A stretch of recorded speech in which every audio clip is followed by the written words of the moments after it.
আসসালামু আলাইকুম, সবাই কেমন আছেন? আশা করি ভালো আছেন। আলহামদুলিল্লাহ আমিও ভালোই আছি। আর এই তো আমি আমার বাবার বাড়ি চলে আসছি। বাবার বাড়ি এসেই পিঠা বানানো শুরু করে দিয়েছি। আমার মা সবাইকে দাওয়াত করেছে শীতের পিঠার জন্য।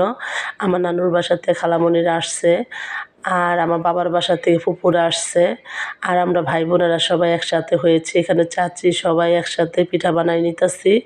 তো এই পিঠাগুলোর নাম কি অবশ্যই কমেন্টে জানাবেন। আমাদের এখানে এই পিঠার নাম হলো চহি পিঠা, আর অনেকে বলে সেমাই পিঠা।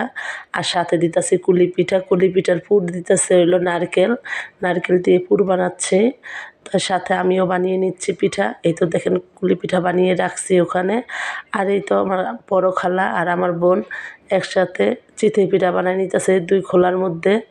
একজন উঠাইতেছে আর একজনে ঢেলে দিতেছে। তাই যাই হোক, এই পিঠাগুলোর নাম কি বলেন অবশ্যই কমেন্টে জানাবেন। আমাদের এখানে এই পিঠার নাম হলো চিতই পিঠা। এটি ভিজাইলে হয় ভিজা পিঠা, মানে শিরার মধ্যে ভিজাবে এই পিঠাগুলো। শিরার মধ্যে ভিজাই সবাইকে শীতের মধ্যে মা দাওয়াত করে সবাইকে খাওয়াবে আর কি। আর এই বছরে কিন্তু তেমন একটা শীত পড়ে নাই, হঠাৎ করে শীতটা চলে গেল। মা আগে খাওয়াইছে। আর আমার এই ভিডিওটা কিন্তু আরও আগের, আমি দিতে পারি নাই, মানে ছাড়তে পারি নাই, নানান কাজে ব্যস্ততা আর ভিডিও অন্য অন্য আসছিলো, ওগুলোই ছেড়ে দিয়েছিলাম। আর এই তো গুড়গুলোকে ধুয়ে দিচ্ছে, কারণ গুড়ের মধ্যে বালি থাকে অনেক সময়। দোকান থেকে আনছে তো দেখা যায় খোলা বালি থাকে, তার জন্য পানিতে ধুয়ে ধুয়ে দিতে পরিষ্কার করে গরুগুলোকে দিয়ে দিচ্ছেন যেন বালি না লাগে। তো এই তো আমার খালামণি আজকে পিঠা রান্না করবে, আর সবাই মিলে আমরা পিঠা বানাই দিলাম। এখন খালামণি পিঠা রান্না করে নিচ্ছে। তারপর এই খালামণি অনেক সুন্দর সুন্দর অনেক পদের অনেক ডিজাইনের পিঠা বানাইতে পারে।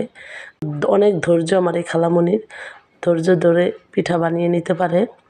আর এই তো একটা পাটালি গুড়টা বলতেছে যে অন্য পিঠার মধ্যে দিব। এখানে শুধু ভিজা পিঠা চহি পিঠা না, শুধু ভাপা পিঠাও বানাইছে। তাই ভাপা পিঠা রাত্রে বানাবে, তার জন্য গুড়টা রেখে দিল। আর এই তো এক এক করে শিরার মধ্যে দিয়ে দিচ্ছে, এখন জাল দিয়ে নিবে। আমাদের ভিডিওটা কেমন লাগলো, আমার এই ভিডিওটা যদি আপনাদের কাছে ভালো লেগে থাকে অবশ্যই কমেন্টে জানাবেন।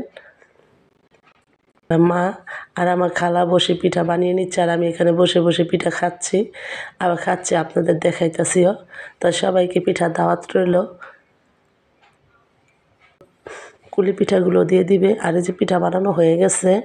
তো সবাই ভালো থাকবেন, সুস্থ থাকবেন, আর আমার জন্য দোয়া করবেন। আমি ওটা ছাড়তে পারি না, আরেকটা কারণ ছিল, আমি অসুস্থ ছিলাম, আমার গলাটা বসে আসলে, আপনারা তো জানেন অনেকে, কথাই বলতে পারি নাই, ভয়েস দিতে পারি নাই, অনেক দিন যাবৎ ভিডিও ছাড়তে পারি নাই, তার জন্য।